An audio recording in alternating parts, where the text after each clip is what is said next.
All right, one of the questions that I get asked the most, Paul, how do I or what do I put in my protein shake that you want me to have in the morning or multiple times in the day? So I've got all of the different ingredients that I put in the different smoothies that I'll have. I'm gonna go into kind of the benefits, pros, cons of each one. So right now I have 3 different protein powders. Normally I don't have this much, I just happen to have 3 today. But the ones, I'll go over kind of why I like them. Syntha-6 is 200 calories and 22 grams of protein, which is a little bit high from a calorie standpoint, but I really like the flavor. So it's something that I can easily just pop some water in, drink, and I'm able to get my protein in, and it's not like a burden or a chore. So it's a little bit more chocolatey, so that's why I like this. Then we got this Optimum Nutrition Whey Isolate. You're always gonna wanna go as much as you can for whey isolate. It's the most complete protein powder that you can get. Again, you're also gonna wanna make sure though that it doesn't go against any maybe nutritional beliefs that you have, or if you are lactose intolerant or don't do well with dairy, then you want to maybe stay away from it. But what I like about this, 140 calories for 30 grams of protein. So if you're looking at ratios, this is much better than this if you're trying to stay lean but keep protein high. And then we have this, I really like this, it tastes really good.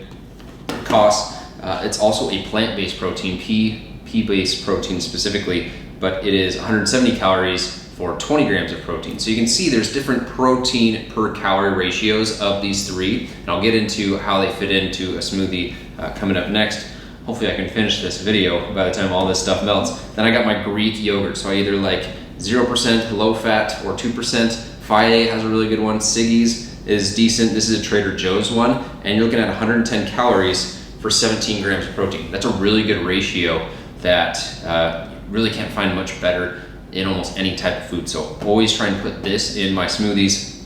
Then we have spinach. You can go spinach, kale, whatever greens you really like to have. I really like to put them in my smoothie, make sure I'm getting some vitamins and minerals right away. You don't even taste them. If you got kids, it's a great way to just sneak them in when you got all this chocolate, peanut butter, fruit mixed in as well. Next, I've got some almond butter.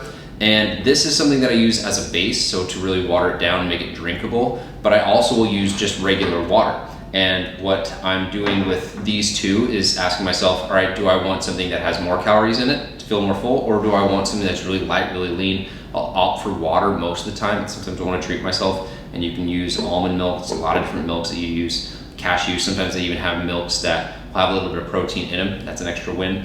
Then I have almond butter. Now this is definitely a splurge, this one is 190 calories per serving, 2 tablespoons, which isn't a lot. 7 grams of protein, so you're getting a little bit of protein, but it just tastes so good. So if I were to do like a chocolate banana peanut butter smoothie, it really tastes like something you'd get at a burger joint, but it's something that I'm having to fuel my performance in a way. And then frozen fruit, right here I just got some strawberries, but I'll go mangoes, I'll go bananas, raspberries, strawberries, you name it, you just get a bag of frozen fruit, you put in whatever kind of fruit that you like.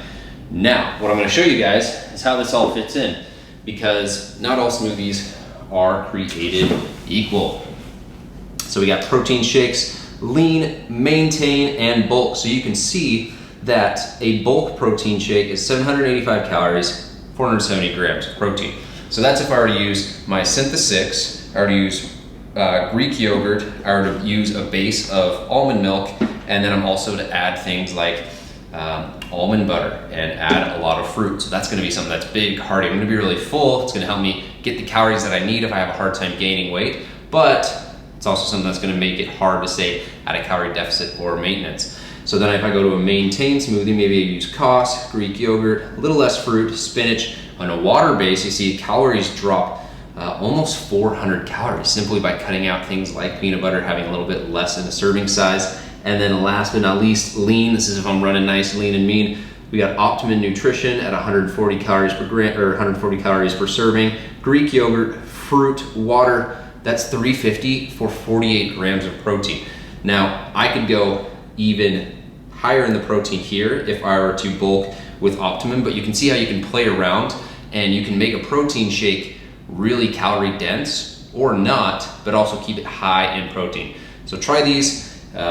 If you have any other foods that you like to add to them, just make sure you're keeping an eye on what the protein and what the calorie makeups are of them.